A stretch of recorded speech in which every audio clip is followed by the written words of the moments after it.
What is happening, everybody? This is Cody, aka DFS Prodigy, coming to you live, breaking down this upcoming DraftKings 2-gamer for Olympic men's DFS. So this is going to be a great series. I cannot wait to break down these four teams. Before we begin, hit the like button for me. Definitely subscribe to my YouTube channel.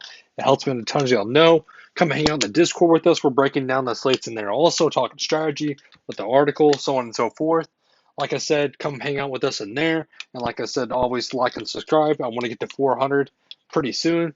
So that would be helpful if we got to that subscriber mark. And for the finals, though, for this Olympics men's basketball, I will have a special guest on the show, which I'm pretty excited about, with me and him breaking down the slate. So I'm by myself for this one, and then for the finals, I'll have my special guest. So, like I said, let's dig in to this slate. Australia at USA.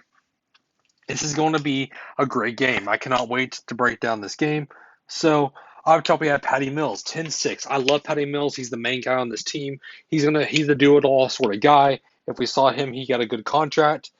He's not with the Spurs anymore. So, like I said, I think the motivation is going to be there for him. So I definitely like him at 10-6. If we look at Damian Lillard, 10,000, his minutes are decreasing now. Now that Devin Booker and Drew Holiday are with the team, basically, he's losing minutes. So in my opinion, I'm not really a huge fan of Damian Lillard. Kevin Durant, the price point is good. He's the main guy on this team. I don't mind him here whatsoever. Joe Ingles and Matisse Thybulle are up next for Australia team. I like Thybulle a little bit more so than I do Ingles. I think Ingles is very scoring dependent. He's not really going to get you the peripherals. I'd much rather go to a guy like Matisse Thybulle, who is going to get a lot of stock, which is blocks and steals. He's basically the big guy on this team that's going to have to combat guys like Bam Adebayo and stuff like that. So that's where I'm kind of looking at for these two guys. Drew Holiday, Zach LaVine, Jason Tatum. I'd rather get to Drew Holiday here at 8-4 than compared to Zach LaVine and Jason Tatum. Devin Booker, not really much on one at 6'9". Bam at 6'6". I don't mind him as a value play, but given that he's only center eligible, that's where I'm kind of looking at. I'd rather go to him in showdowns. Jeremiah Green, 6'5" is a fade. So is Chris Middleton, and so is Jeremiah Grant. But the rest of the guys in this Australia team, Kay and Lindell. Lindell got a contract with the Spurs. We saw that. I love that he finally got a contract. I like him here, and I like Nicholas Kay. I think both guys are viable options. I wouldn't mind running them both together at the 5-3 price tag on 4-9.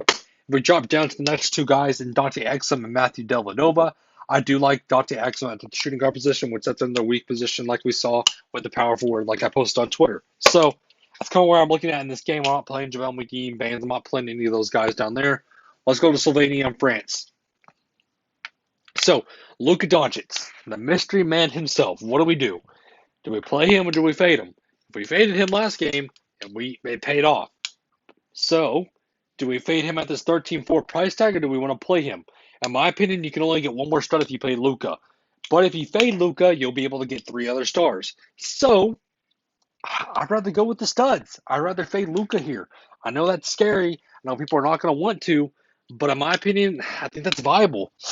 So, looking at Toby at 8-8, I like him. He's a double-double machine. I'm fading Rudy Gobert. I'm much rather get to Toby here. Evan Fournier is the guy I do want at 8-2. I think he bounces back here. I think this is a great matchup for him and a competitive matchup.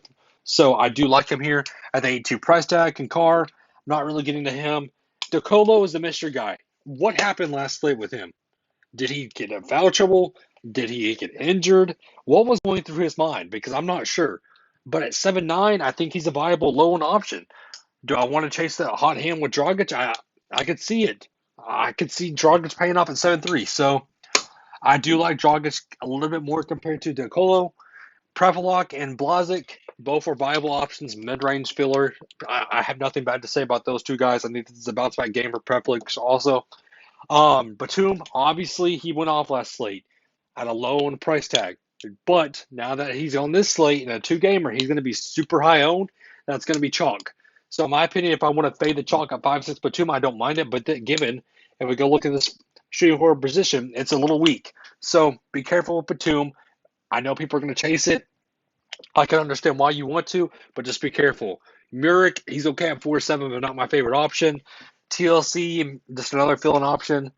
The guy I do want to get to, if we look at this power forward position, this is your power forwards. Draymond Green, Billy, Reith, and Cornelio.